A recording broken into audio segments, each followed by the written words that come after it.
আমরা 1 লাখ মানুষকে আমরা যাতে ইফতারটা করাইতে পারি। এখানে আমাদের জন্য কষ্ট করে ইফতারের আয়োজন করেছে।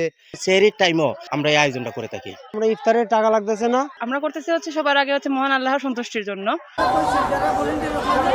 ৩৬টা দেশের সাথে আমাদের এই সংগঠনটা কাজ করতেছে এতদিন ধরে। এই ৩৬টা দেশ থেকে আমাদের ভলেন্টিয়াররা সাপোর্ট দিতেছে প্রতিনিয়ত। অনেকে চাউল দিতেছে, ডাল দিতেছে, বিভিন্ন জনের বিভিন্ন মাধ্যমে সহযোগিতা করছে। আমরা করতেছি হচ্ছে সবার আগে হচ্ছে মহান আল্লাহর সন্তুষ্টির জন্য। এই রমজান মাসটায় যাতে আমার অসহায় সুবিধাবঞ্চিত যারা মানুষ আছেন তারা যাতে সেহরি আর ইফতারটা ভালো করে করতে পারে, সেইটাই হচ্ছে আমাদের উদ্দেশ্য। আমরা প্রতি বছরেই প্রত্যেকটা উপজেলা, প্রত্যেকটা ওয়ার্ডে ইফতারের আয়োজন করে থাকি। আমরা 1 লাখ মানুষকে আমরা যাতে ইফতারটা করাইতে পারি, এজন্য আমরা প্রত্যেকটা ওয়ার্ড, প্রত্যেকটা উপজেলার মধ্যে আমরা এই সমানভাবে আমরা এই কাজ করে যাইতেছি। প্লাস হচ্ছে সেহরির টাইমও আমরা সিলেট সিটির ভিতরে আমরা এই আয়োজনটা করে থাকি। আমরা এরকম কাজ করার মাধ্যমে আসলে নিজেদের মনের মধ্যে একটা প্রশান্তি আমরা অনুভব করি যে এতজন মানুষদের সাথে আমরা শামিল হতে পারি এবং তাদের সুখে দুঃখে আমরা কিছু হলেও কিছু মুহূর্তটা আমরা তাদের সাথে কাটাতে পারি। আপুরা অনেক ভাইয়েরা এখানে আমাদের জন্য কষ্ট করে ইফতারের আয়োজন করেছে। বাইরে থেকে মাইক দিয়ে আবার ডাইকা ডাইকা বলে আসতেছে আপনারা যারা রোজা আছেন তারা ইফতার করেন আইসা।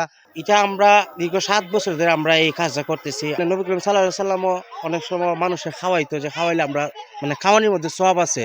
এজন্য আমরা সরাইখানার যে প্রজেক্টটা, এটার মাধ্যমে আমরা প্রতি শুক্রবারেও আমরা বিভিন্ন পয়েন্টে আমরা প্রতি শুক্রবার আমরা এই আয়োজনটা করে থাকি, যে ফ্রিতে মানুষকে আমরা ওই যে রিক্সার ড্রাইভার আজকে তো দেখছেন আপনারা, যে আমরা প্রতিনিয়তই আমরা এই কাজটা করে থাকি, যে মানুষের খাওয়াইলে আমরা একটু তৃপ্তি পাই। মাইক দিয়ে ডাকতেছে ইফতার খাওয়ার জন্য, আমরা আসছি ইফতার খাওয়ার জন্য। আমরা ইফতারের টাকা লাগতেছে না, আমরা ইফতার খাইতেছি, আমরা ইফতারের টাকা বাঁচতেছি। সমাজে বসবাস করতে হলে তো আসলে সবাই মিলেমিশে আমাদের একটা সমাজ হয়, তাই না? যার কারণে আমরা খাইলাম কিন্তু ওরা খাইলো না, এই জিনিসটা কেমন দেখায়, তাই না? আর ওদের সাথে একটা দিন ইফতার করতে পারলাম, আমাদের মনের একটা সন্তুষ্টি আসলো। আল্লাহ তাআলা তো আছেন, উনি তো দেখতেছেনই। আর আমাদের মনের মধ্যে একটা যে সন্তুষ্টি আসতেছে, সেটাই তো অনেক, তাই না? সেই জন্য আমরা আসলে এগুলোর আয়োজন করি একটা দিন। আর সিলেট ওয়ান্ডার ওমেন এটা প্রতি বছরই প্রত্যেক রমজান মাসে এটা আয়োজন করে থাকেন যাতে সবার সাথে একটু ভালো সময়টা কাটানো যায়। সম্মান দিয়ে আমরা খাবানি হচ্ছে খাওয়া শাকুনটা লাগে না। আমরা ইফতার খাইবার লাগে আইছি, কিন্তু তারা ইফতারটা যাতে প্রতি বছর খাওয়াইন গরিব অসহায় মানুষ সকল ধরে।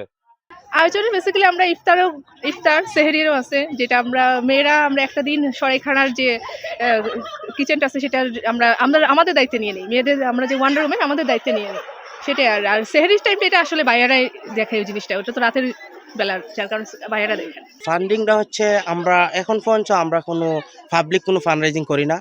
আমাদের সিলেটের ট্রাস্টি বোর্ড, ভলেন্টিয়ার, পরে হচ্ছে আমাদের যে পার্টনার অর্গানাইজেশন, যে অনেকগুলা পার্টনার আছে আমাদের সাথে, যে এটার সাথে মহতি উদ্যোগে মানে আমাদের সাথে যোগ হয়েছে। তা আমাদের যে ভলেন্টিয়াররা নিজেরাই এগুলো আয়োজন করে প্রতিনিয়ত। ওই সকাল 10টা থেকে সেহরির আগ পর্যন্ত আমরা প্রতিনিয়ত একভাবে আলাদা আলাদা টিম বানায় আমরা এই কাজগুলো করতেছি।